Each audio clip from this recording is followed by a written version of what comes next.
Attention, armchair quarterbacks and shower thought GMs. It's time for this week's episode of SportsBall with Mike Maharrey and Alan Mosley. I'm bringing back the Lucky Boys of State shirt this week, Mike. Ooh, I got the mean goalie shirt. You know why I'm bringing it back, don't you? Because they're coming back. Because they're coming back. Right. That's right.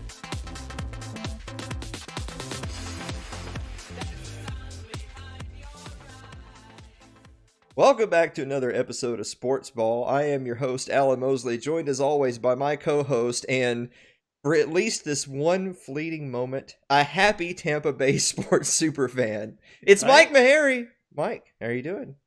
I think we're at the point that the Lightning can't mess this up. I was going to ask, are you sticking with your 4-0 stars sweep prediction? Yeah, somebody posted on my Facebook page that my cloud of doom and desperation pulled the Lightning through. So I'll be expecting my ring in the mail here soon. You should be expecting it. You know, this is the most hockey I think I've ever watched is the last couple of series of the playoffs with the Lightning. And I was only watching because I wanted to keep track of when Mike Maharrey turns the TV off. I made it through the last, when we got to the where they could clinch, I'm like, well, I can't not watch and miss the possibility of them skating the cup. So, yeah. And actually yesterday's game, the final game, there was really never any doubt. You could tell from the get-go, the way the Lightning were playing, that there was no way that Dallas was going to be able to muster up anything, especially when they got the first goal. And they just clamped down. It was a clinic yesterday. It was fun. It was pretty fun to watch. Really quick shout out to our friends in the live chat. Andrew Avery says, "Howdy, friends, neighbors, and Lightning fans." Well, I don't know about fans. It's fan. Lightning fan. Lyle Durio says, "Are Lightning fans and friends in mutually exclusive categories?" Probably. Depending on who you like today, probably. Yeah, I don't know. I watched a chunk of this series, and I was remembering in the back of the head some of the predictions that we talked about on this very program when hockey started back. We started back up, and hockey started back up, and we talked about the rush of games to close out the quote unquote regular season, and the very little layoff between that and going into the postseason. We talked a little bit about which teams would benefit from the restart. Would it be the younger teams that would potentially be fresher, or would it be the more veteran teams that could sort of kind of pick back up the pieces, but perhaps they wouldn't quite be as fresh? So I don't know. I don't know exactly how that played out. We're gonna have to get the reaction from Mike Maharrey, who unfortunately just lost his connection. So let me just go ahead and switch to in memoriam for Mike Maharrey.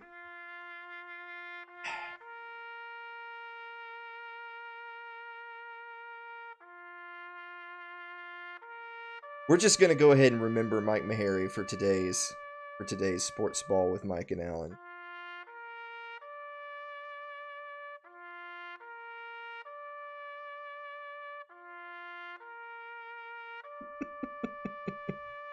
I'm not sure what happened. Just know that we played in memoriam. This week we were remembering Tampa Bay sports superfan Mike Maharrey. I don't know what happened. Everything just froze. Well, there you are then. There I am. Well, I guess we'll go back to the main segment since you're back with us. But what I had said right before you went out is I was remembering on this very program when we restarted Sports Ball, hockey had just restarted, and you and I had a conversation about who would benefit and who would not benefit from kind of the rushed season finale. Would it be the veteran teams that were ready to pick up the pieces and carry on, or would it be maybe the younger teams who would have the fresh legs and fresh bodies and not be perhaps as deterred from sort of the rush of games in the postseason? How do you feel like that played out, Mike Maharrey? Honestly, I don't really think it had a lot of impact. I think once they got in the bubble, I think it was pretty much business as usual. I didn't really see that anybody had, a particular advantage or disadvantage as far as the rush and the COVID went. Once they got into the playoffs, it was pretty much the normal playoff schedule minus the travel, of course. And it looked pretty much like a regular NHL playoff season, to be honest. Mm-hmm. Well, all right then. So, couple of observations from the game though that I think that kind of stood out to me. First off, you really see how much hockey is a team effort. You had four guys that legitimately could have been the Conn Smythe winner, which is the trophy that goes to the most valuable player. Ended up going to Hedman, who's a defenseman, but you could have easily given it to Point or Kucherov or Vasilevsky, the goalie. So you had four guys that were just right up. And Victor Hedman, not only did he it was very close to a record for points for a defenseman in the playoffs, but he was kind of the lockdown guy too. He helped shut down those top lines, and so that was important. But I think a lot of the credit for this has to go to the Bucks GM, Julien Brisebois, and the moves that he made in the offseason and at the trade deadline. They made a concerted effort to kind of change the makeup, particularly of the role players, to add a little bit more, what you would call grit and sandpaper, a little bit more toughness, a little bit more size. And that played off. You saw a guy like Barclay Goodrow, who's kind of a role player, but more of a defensive forward. But you saw him on the power play. He just locked down on the penalty kill. He just locked down the other team's power play, and those guys that were added, I think, just really made the difference from what we saw from the Lightning last year. He turned them into a really good regular season team into a really good playoff team, and along those lines too, somebody that just really stood out to me was Kucherov. You expect him to score goals. You expect him to make the passes. But last year, what teams did to him is they hit him and they grabbed him and they frustrated him, and he took bad penalties, and he ended up getting suspended one game during the Columbus debacle last year. And this year they tried that on him, and it seemed like the more they tried to rough him up and the more they tried to get under his skin, the better he played. And it was interesting, he's a guy that doesn't show a lot of emotion, and you could just see it all come out at the end of the game. So that was pretty cool. And then I think one final kind of thought, I think Steven Stamkos probably, arguably, is the player to make the biggest impact in any sport playoff in the least amount of time played. He comes in game 4. He's been suffering from an abdominal injury that actually happened before even they went into lockdown. He had surgery to repair it. He was coming back. He re-injured it. Was able to get back on the ice for game 4. He skated for I think 2:39 was his time played. But in that time he scored a goal. And that was just a really cool moment, just kind of an iconic, you couldn't have scripted this kind of thing. And I think it really did give the team an emotional and energy lift. They just smoked Dallas in that game. And then I think that kind of carried over. So that was really cool. And to see Stammer pick up that cup, he was kind of, Ovechkin was the player that everybody talked about who, was the superstar that never won the cup. And then he won his cup. And then that kind of moves Stammer into that position is, this guy's had a Hall of Fame career, but will he ever lift the cup? And he was able to. And not only was he able to lift the cup, but he was also able to be part of the playoff run and score a pretty important goal. So that was really cool. It was a good playoff. Well, I was going to mention, I'm glad you brought that up, that the Lightning definitely had their share of the injury bug throughout the postseason, but they never used that as an excuse, whereas a lot of teams, they suffer maybe one or two key injuries in a tough series, and that's kind of well, it's not our fault, this is why we lost this series, we'll be back next year, we just had some bad luck. But I mean, did the Lightning ever lose more than one game in a row? They did not lose more than one game in a row. They never lost back to back. Vasilevsky was fantastic in coming back off a loss. He played every minute of the playoffs. He was the only goalie that actually played every minute, including the 4 games that they played before they actually got into the playoff part.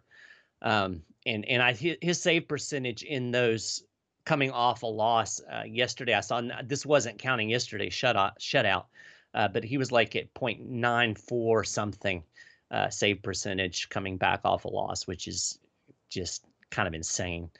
They were there with the mission, and you could see it from the moment that they played that first exhibition game against the Florida Panthers when they first went into the bubble, that they wanted to get that monkey off their back of the biggest meltdown. And it's interesting, the coach they talked about, he actually had on the podium yesterday a University of Virginia hat, and they kind of used as inspiration the University of Virginia basketball team that was the first #1 seed to ever lose to a 16 in the NCAA tournament. And then, of course, they came back the following year and won the national championship. And they kind of used that as their motivation. And so that was kind of cool. So we've talked about some of the good, but I know you pointed out something that was pretty ugly in this last week's game. Yeah, this is an adventures in officiating NHL style. So we had Braden Point. I think it was game 4, 3rd period, and I can't see the screen now since we melted down our system a while ago, but I'm assuming you're showing the No, there's nothing dirty about that. Right? So here's the crazy thing. Now, this is Perry. He's obviously put his stick somewhere where no male wants a stick to be put. I love how he kind of holds his arm like, oh, what'd I do? Now, you won't be surprised to learn that Perry got a penalty on that. You might be surprised to learn that Braden Point also got a penalty on that play. What? Yes.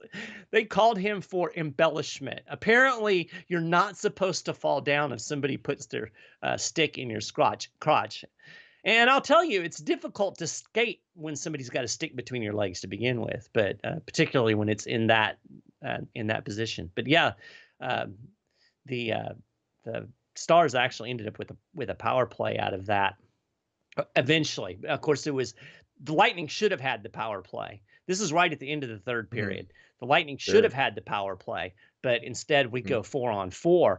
And then just a few seconds into that 4-on-4, the referees call, I think it was Sergachev, for holding. And so that puts the Dallas Stars on the power play going into overtime. I think they had like 30 seconds of power play time and then like 1:30 going into the first overtime. And in case you're wondering, going into an overtime period down a man, that's less than ideal. But fortunately, the Lightning were able to kill it off. Now, here's the crazy thing. The Lightning ended up winning that game in overtime and on a power play goal. And the Dallas Stars were complaining because they felt like the call that led to that power play that led to the game winner, they thought that was a bad call. And it wasn't a great call. It was kind of an even up call for the Sergachev call, which wasn't a great call either. But it really all goes back to the embellishment. So that's 100% adventures in officiating right there. This is a perfect case scenario of why you generally are not going to get the benefit of the doubt when you cry to the media that we got hosed by the refs. Right. Because in just this microcosm of 6-8 minutes of action, you can see that while it might be true that some calls don't go your way, you know what? Some calls do go your way, and you lost the game. Well, in a situation like that, it's a power play. Kill off the penalty. The Lightning was able to kill off their penalty, and ultimately the Stars weren't. So, that's part of the game, killing penalties. But since we're talking hockey, we've got a puck to the head, which doesn't have anything to do with hockey. But it goes to a Seattle Seahawks receiver, DK Metcalf, who's normally an excellent receiver, and that was a except good for oops. Bloop. That's a bloop. Yeah, that is a bloop. The referees come to talk. The one referee says, "Did you see what that idiot just did?" Yeah. And the other referee says, "Yeah, I saw it. That. Let's call it a touchback." This gives you a better you can see view right of here what happens, though. Well, he gets on top of the defense, which it's a terrible play by the Dallas secondary to let star receiver DK Metcalf to be on the far side of the safety. But credit where credit's due to the Dallas safety, that's actually the rookie Diggs, who got beat on the play but doesn't quit on the play. And Metcalf did. Yes, and Metcalf said, "Well, I'm going to score, so I'm going to quit on the play." How about that? He apparently thought that you score by getting to the 2. Yes, exactly. Well, that's a great play to demonstrate as well the old saying of you're supposed to run it out, as they say in baseball. You don't quit on a play. Play to the whistle. There's a reason why fans boo and why coaches call out players. Even if they're way outside of the action, you get knocked down 5 or 10 yards away from the runner. If you decide to just take the rest of the play off, this is why you get yelled at, because you never know what can happen on the other side. Mm-hmm. In this case, it's DK Metcalf totally having a brain fart and pulling up when he wasn't in the end zone yet. But I mean, he could just as well have tripped over his own feet. Look, they call those snipers, right? You always see players in the middle of the open field just trip and fall. Yeah. In the NFL, you're not down until you're touched. That's right. Well, you don't get touched if you quit on the play. That's true. So that just goes to show why you don't quit on the play. It's particularly bad in pros, isn't it? It's particularly bad when a pro athlete quits. I mean, that could be I could do that because I can quit on a play. Yeah. I couldn't have gotten on the far side. I was thinking about calling it. Yeah. I could do that. I went with puck to the head for this exact reason. I don't think I could have gotten on the far side of the Dallas secondary, tracked down the ball coming in over my head, and then catch it. Right. But if I was able to line up there and simply was passed the ball, then I could totally throw it out of the back of the end zone. 100%. I could stand there until Diggs comes and destroys me. Exactly. Yes, I could do that. So with that said, it's time for the LP Team of the Week. Oh. Woo. You tried, and you failed. I'll tell you who tried this week and failed. It's the Texas Tech Red Raiders. Oh, Texas Tech. Now listen to this. You see the score, the stat line there. Final and overtime. Texas 63, Texas Tech 56, dropping them to 1-1 on the season. Number 8, Texas stays undefeated. But there's more to the game. That it's bad enough that the game was that close because, guys, the Red Raiders are not picked to be making waves this year.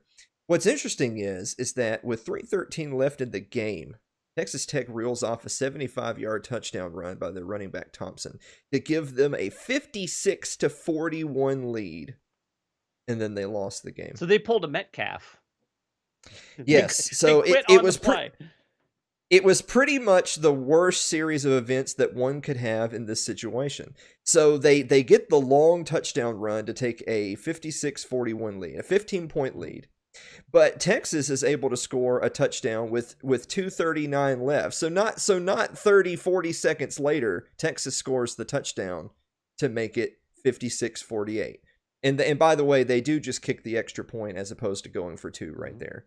So if Texas Tech had even made the Longhorns drive the full distance of the field, even giving up the touchdown, they could have run a whole minute off the clock. God forbid. But no. So Texas lines up to go for the onside kick. They do convert. They get the. So here's the amazing thing. Not only does Texas score to line up for the 2-point conversion, also complete the 2-point conversion to tie the game at 56. Mike, there was still 40 seconds left on the clock. It's not even like it was a last-second play. So Texas, basically what happens is they score the first of the 2 touchdowns they needed in less than 40 seconds. And then they kick the onside kick and score the second touchdown they need in slightly under 2 minutes after that, leaving 40 seconds on the clock. They go to overtime. Texas scores. Tech doesn't. And that's how you become the LP Team of the Week. You know, speaking of college football, I watched several of the SEC games. It was ugly. It was some bad football. The SEC, so this is the second week of Big 12 in starting their season in college football. And to be fair, the Big 12 has been ugly every step of the way, and we'll get to more of that later. But the SEC started their schedule. Of course, the SEC is playing 10 games as opposed to 12 or 8 or 7 as some other people are. But they're only playing a conference slate. So one could argue that the 10 games the SEC teams are playing, it should be a pretty tough strength of schedule because they're only playing SEC teams the whole way. But yes, some of those games were really ugly. Lyle Durio in the live chat says, what a great basketball game that was. That was a great basketball game between the Longhorns and Red Raiders. Andrew Avery says Leon Lett, hearkening back to DK Metcalf pulled a Leon Lett right there. Yes, he absolutely 100% that goes did. Back. Yes, that goes back. There's also Deshaun Jackson. You remember Deshaun Jackson did the same thing. Mm-hmm. He pulled up after catching a long bomb and got himself stripped. Yep. Like I said, you don't want to be on the list of players that is known for doing that thing. It would have been way worse if the Seahawks had gone on to lose that game. They went on to win, so it all's well that ends well, I suppose. So speaking of that, since we moved on to football, we're going to do our really quick... I've gotten to where I kind of like our really quick recaps because it's sort of like it jogs our memory of some of the things we remember from the last week. Dolphins 31, Jaguars 13. What happened to Minshew Mania? I didn't see any of that game. I'm probably glad as a Jags, not a Jags fan, but a Jags follower. Yeah, it was 14-0 Dolphins at the end of the first quarter. So the Dolphins practically won the game after the first quarter. So that kind of tells you how the day went for the Jaguars. Bears 30, Falcons 26. Mike Maharrey, do you remember just a week ago I said that teams with that big of a lead that late in the game were 444-0 until the Atlanta Falcons showed up? Yes. Now they're not only 444-1, they're 444-2. Yeah, it's like, wow. This is what the Falcons are going to do this year apparently. I had asked you last week, did the Cowboys win or did the Falcons lose? I'm gonna save you that question this week.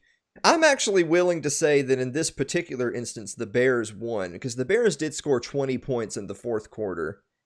In the Cowboys game, the Falcons actually scored 10 in the fourth quarter, but still lost. But Matt Ryan was nowhere near as good. 19 of 38 is a pretty rough. 38 passes and only completing half of them is not a good stat line. So do you think it's safe to say that Mitch Trubisky is not as good as Foles? No, I don't think anyone ever did think that. I don't think anyone ever did. So here's the thing. The two takeaways from this. On the Bears side, Foles has officially been named the starter going forward, which you had asked me off the show. Is this the end of Mitch Trubisky in Chicago? I'm reluctant to say a hard yes because he literally just got benched. I mean, he was undefeated when he got benched, right? I mean, technically speaking, on the season. But it's not just that they came back and won. It's that when you can tell that an entire team runs better with a certain guy under center, that speaks volumes about the position. Yeah. So I'm going to say that Trubisky may very well be done as a Chicago Bear. On the other side, is Dan Quinn about to be fired as head coach of the Atlanta Falcons? Ooh, that is a possibility. I think it was not good for 3 years, really. No, they haven't. I am willing to say that if you had told me no matter what the Falcons do this year, he would get at least one more year, I would have agreed with you.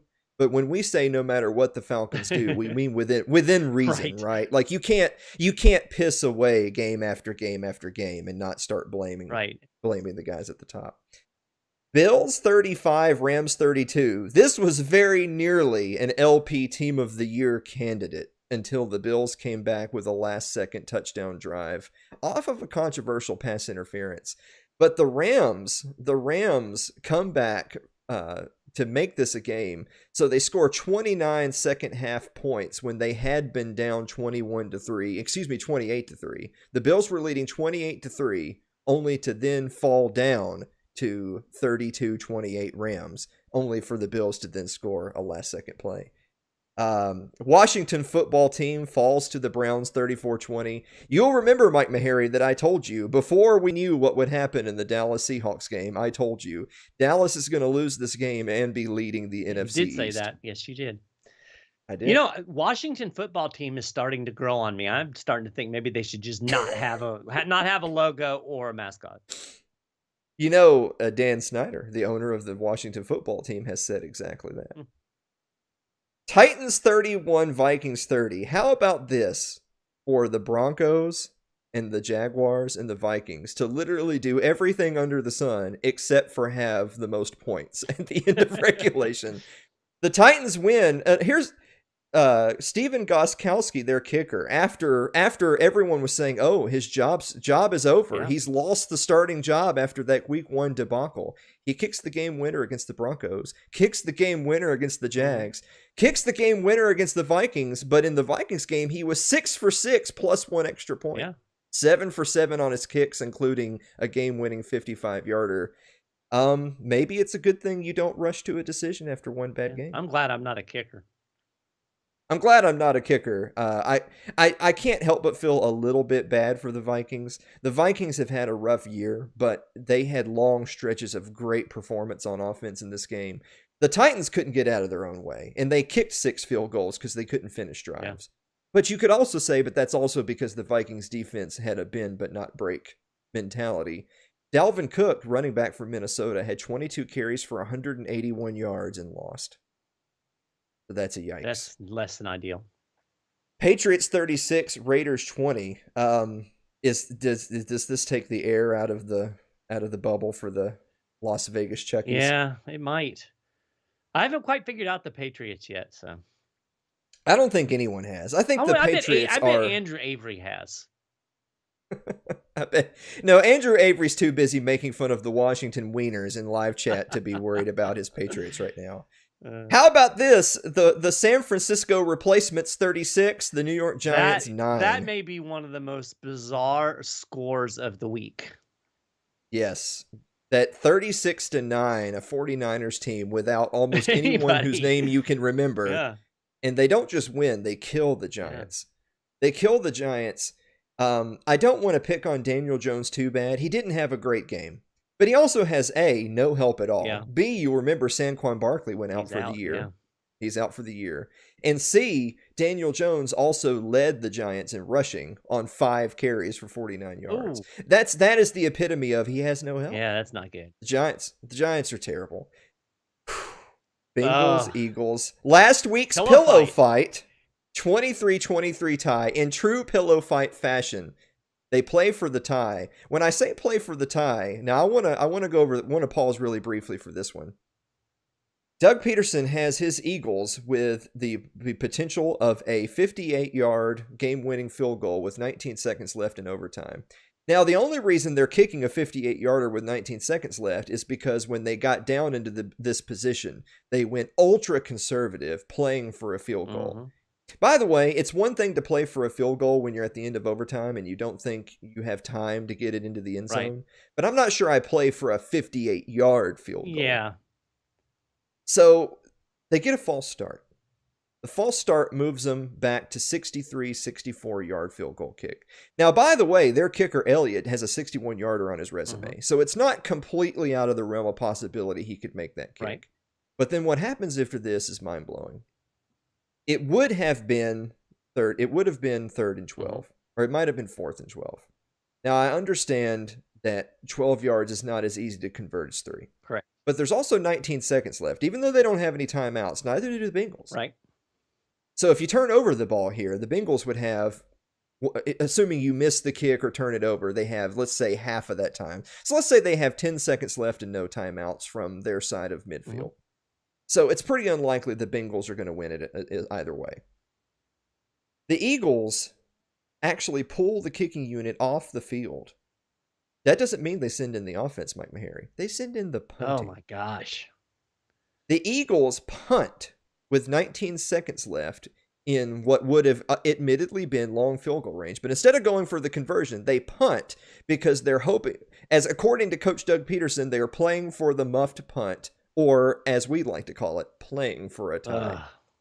So this actually brings us to our next question, and this isn't complete conjecture. There was a big report coming out of Philadelphia that Doug Peterson is currently at a war with upper management because upper management demanded that he fire a couple of his offensive staff after last season, which he ultimately agreed to do. Mm-hmm.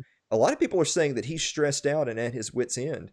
Is Doug Peterson just a few years removed from a Super Bowl on his way out of Philadelphia? He might be. He might be. You made the case to me after this Mhm. debacle that he should be fired the moment that game ended. I mean, of course, I'm not getting paid millions of dollars to run a football team, so I understand that it's easy for me to say that. But guys, if my head coach basically hands the ball away right there and refuses to go for a win, no, and understand as well, the way the standings work, look, a tie is a loss. Right. Just get that through your head. Tie equals loss. So if a tie is a loss and playing for a tie means you're playing to lose and you don't go for either a conversion or a field goal right there, I'm having him clean out his office that night. And I mean that when I say it. I understand he's had more success than not. I understand he has a Super Bowl win. I made the argument years ago, we talked about this on SportsBall, that I believe that Nick Foles was the best quarterback to lead the Eagles. I don't see how you could say I was wrong considering he led them to a Super Bowl. But that the traditional wisdom is you put your chips, sunken cost, in your highly touted draft pick wins, and they traded Foles away. The Eagles have not been relevant since. Nope. Just saying. Steelers 28, Texans 21. You have to feel bad for the Texans and Deshaun Watson. I know if you don't like the Texans, you don't feel too bad. But guys, they're 0-3, but their 3 games were at Chiefs, Ravens, at Steelers. Yeah. That's what a way to start the season. I mean, the Chiefs game was ugly. The Ravens game was uglier. The Steelers game was winnable. One could argue that they made improvements, albeit they just aren't quite there. I know that that's what Bill O'Brien is saying this week, is that we're just not quite there. That might very well be coach speak for we suck, but I'm not taking the blame. Right. But I tell you what, there's not a lot of teams that would have been better through those first 3 games. Colts 36, Jets. Oh, the Jets. 7. The Jets played a mediocre Colts team and lost 36-7. How about this? Sam Darnold, 3 interceptions, 2 pick sixes. He scored more points and a safety. He scored more points for the Colts than he did for his own team. Oh, that's a yikes. Yes, that's a yikes. Panthers 21, Chargers 16, Buccaneers 28, Broncos 10. I'll tell you something about that. The sure. Bucs offense still looks pretty pedestrian. I mean, Brady hit some good throws and it's clicking a little bit. They got Gronk involved in the offense a bit. But I tell you what, that Bucs defense is legit. Yeah. Now, I mean, granted, they're playing against the Denver Broncos, not the broken Denver Broncos at that. But yes, I think they had 5 or 6 sacks. They're just the defense is solid, and if the offense comes around, they're going to make a little noise. First place. Think about this now, Tampa Bay fans. We have a Stanley Cup. We have the Tampa Bay Rays starting their playoff run tonight against the Toronto Blue Jays. And we have the Tampa Bay Buccaneers sitting in first place at the NFC South. I just want to point out, counterpoint. The final score of yesterday's second half was Buccaneers 5, Broncos 0. Yeah. Because reasons. Lions 26, Cardinals 23. So Kyler Murray just couldn't get out of his own way. He finished with decent yards and touchdowns, but had multiple turnovers, and those ultimately sank the Cardinals. You can't turn the ball over in the NFL, as every losing coach has ever said. I don't know if this really puts the Lions back on the map, because they needed every single one of those turnovers to even make this a game. So we'll see. Seahawks 38, Cowboys 31. I'm kind of surprised it was even that close, to be totally honest with you, considering that DK Metcalf fumbled away a touchback, and just the dazzling play by Russell Wilson. I'm shocked that it was even this close. How's this for a stat line? Russell Wilson has 14 touchdowns through the first 3 weeks of the season. Insane. That is the all-time record, breaking the record held by Patrick Mahomes. Every single week that goes by, I feel better and better about our MVP pick. Yeah. Packers 37, Saints 30. So the Saints, Drew Brees had some yards, he had some touchdowns, but as people will continually point out, a great amount of those completions and yards came roughly at the line of scrimmage and were broken tackles and runs by Saints skill position players. Right. The one that everyone was showing was Alvin Kamara, who again he gets the dump off pass, runs 50 yards for a touchdown.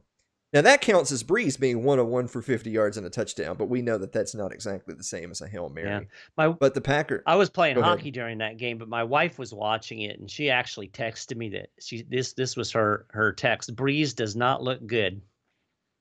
No, he does not. And Monday night's final, Chiefs 34, Ravens 20. It was 34-20, and I got to tell you, the game wasn't really even that close. I was surprised when I saw that score. Yes. Because I was watching the Cup, but... The Ravens really didn't have much of anything going for themselves. And that's including they only had 2 touchdowns and 2 field goals, and one of their 2 touchdowns was late in the fourth, and the other of their 2 touchdowns was a kick return touchdown. Listen to this stat line right here. Lamar Jackson, NFL reigning MVP, 15 of 28 for 97 yards. Ooh. That's bad. That's bad. That's not just not good. That's bad. So yikes. But we got to get this show on the road. We're already at 40 minutes because somebody had to take a break right after the intro. So we got to do the shit announcers say so we can move on. Oh, yes. Well, I've got one. I'll start us off. Okay, start us off. Wait, I have to get my phone because I wrote this down, or I typed it into my phone because it amused me so much. This was Brad Nessler calling the LSU Mississippi State game. He dropped it in there like he was picking strawberries in a bucket, Brad. In a bucket. What the hell does that even mean? How do you pick strawberries in a bucket? I don't even get this. I think I remember saying something to you this weekend about how I appreciate them trying out their Type 5, but I really wish they would stick to football. Right? Daryl Johnston, Moose, at the San Francisco versus New York Giants game. And that's the thing. They keep shooting themselves in the feet. They're running out of feet to shoot. I mean, where's the line, though? The flag is down, and so is Wilson, Joe Buck says, as the camera immediately shows Wilson walking around.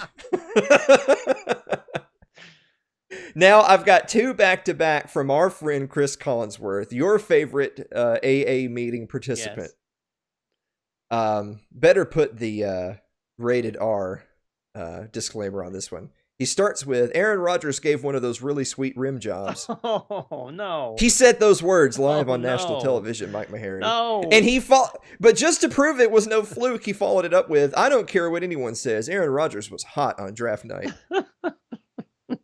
Is something brewing between Chris Collinsworth and Aaron Rodgers?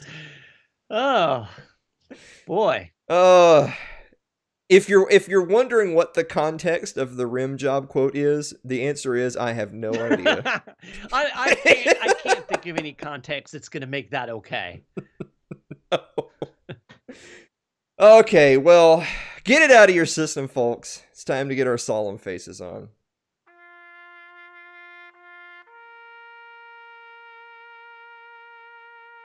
It's time for In Memoriam. Remember, a player, a team, a coach, whoever whose sporting life was cut tragically short. Mike, God, who are you remembering this week? Well, I would be remiss if I did not remember the Dallas Stars, whose playoff run ended last night. Pretty good playoff run, I'm not going to lie. I don't think a lot of people expected them to be in the final. They kind of expected the Vegas Golden Knights to be the representative from the West. They put up a valiant fight. But despite putting sticks in people's crotches, they couldn't pull it off. And so now they're going home. They couldn't pull it off. I'm remembering Boomer Sooner, the Oklahoma Sooners. I decided to go with this instead of game footage because this is really perfect. Why people tune into SportsBall. Yes. Wildcats 38, Sooners 35. The number 3 Oklahoma Sooners season is already derailed. They dropped to 1-1 along with Kansas State's 1-1. You already pointed out this must mean Arkansas State is better than Oklahoma, and my answer is probably. Mm-hmm. But here's the thing, though. This was not a wild last-second win. Not necessarily. No.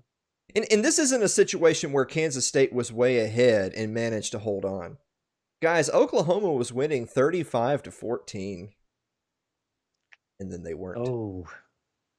Kansas State scores 14 in the third, and then 17 in the fourth to take the 38-35 win. Not a fluke. They just flat out lost. And there you go. Lyle Durio says that never gets old. It really doesn't, it doesn't. By the way. I'm amused at the fact that they're picking up the turf. We don't usually get to see this far. No, we usually don't. I mean, and really, what can the official even do at this point? I mean, he's trying his darndest to get the field back in order, but there's no fixing that, folks.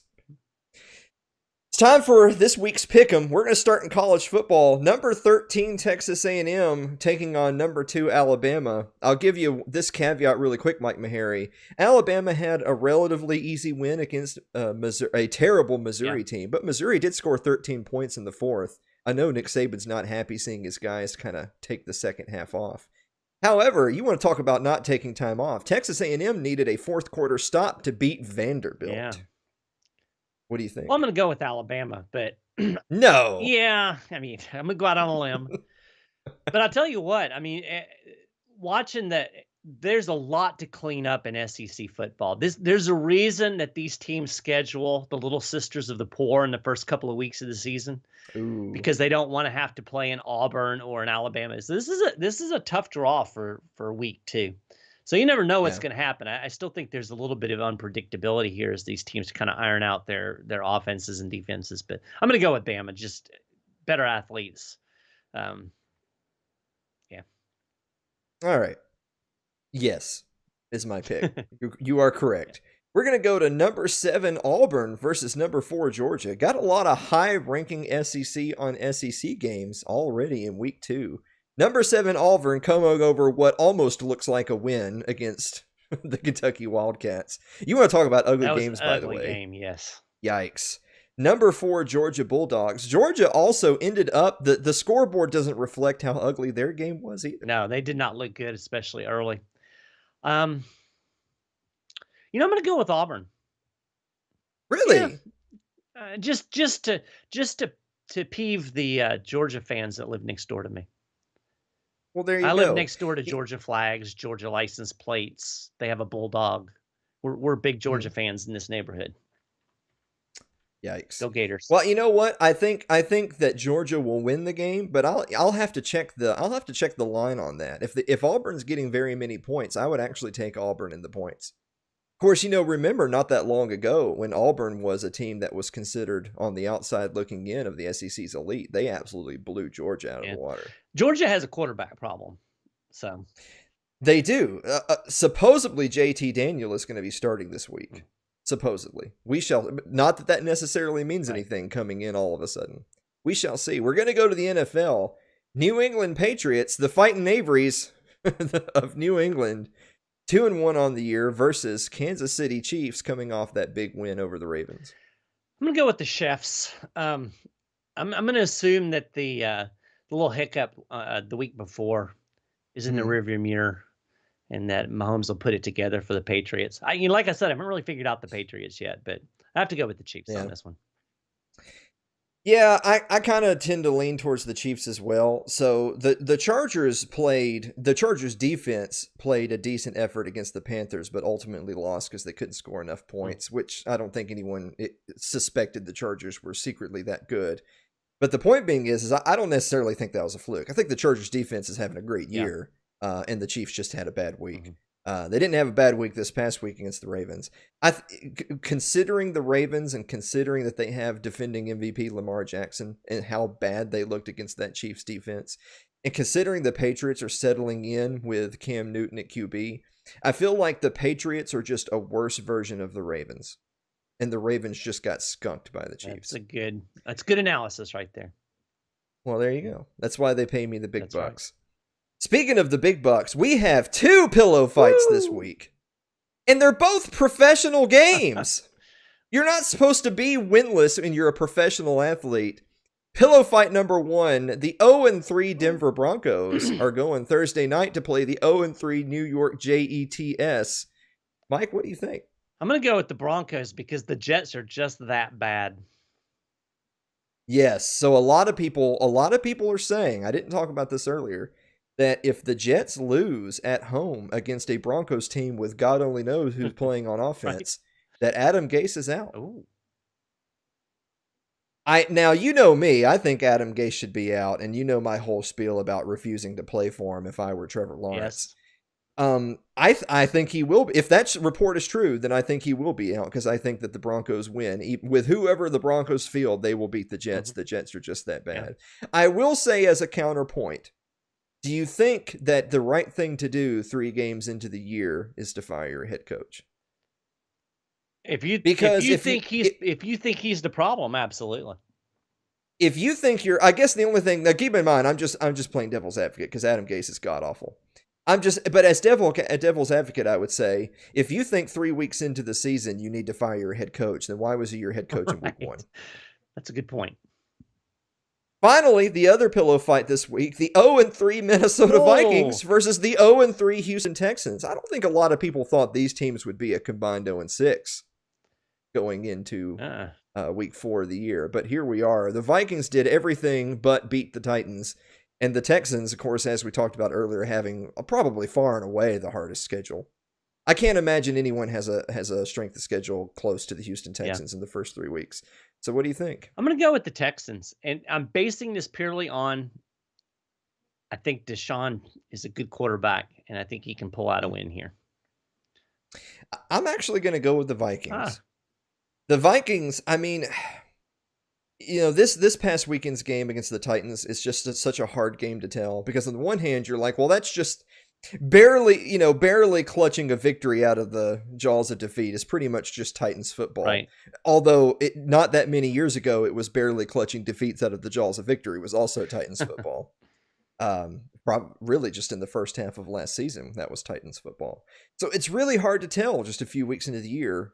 You can be 3-0 and not be that great of a team. And you can be 0-3 and not be the worst team that's ever fielded. Mm-hmm.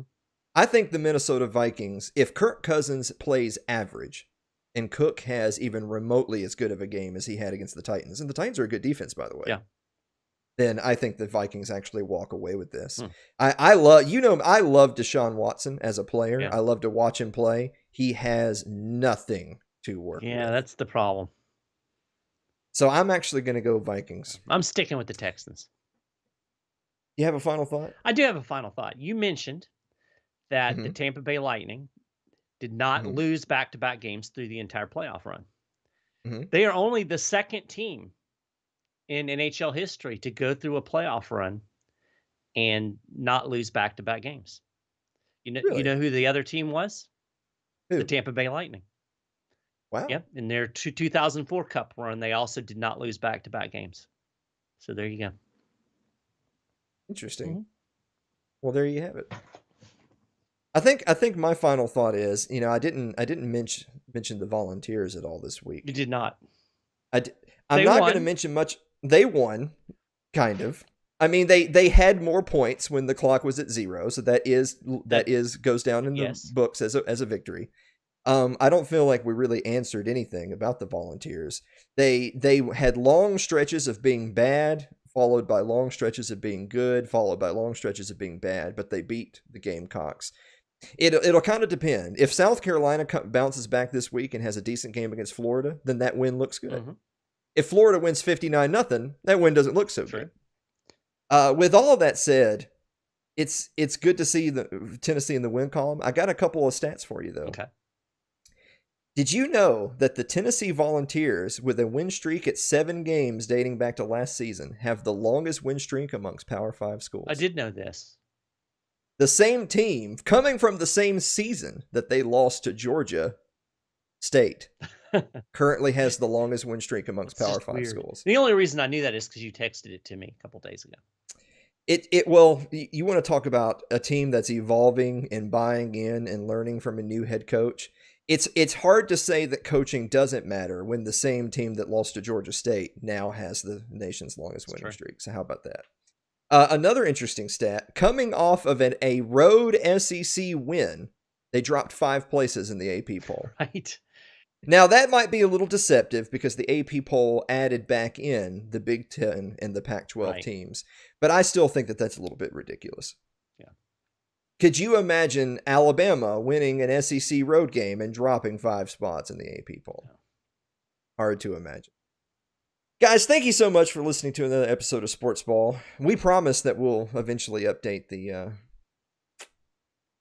final the final outro thing, but it won't be this week. So just stay with us, and we will see you next week.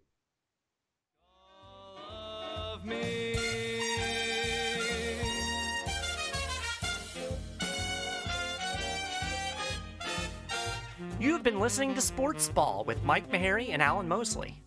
You can follow us on Facebook and leave comments, suggestions. Just go to @SportsBall Podcast. That's @SportsBall Podcast on Facebook. Thanks for listening, and we'll talk to you again next time.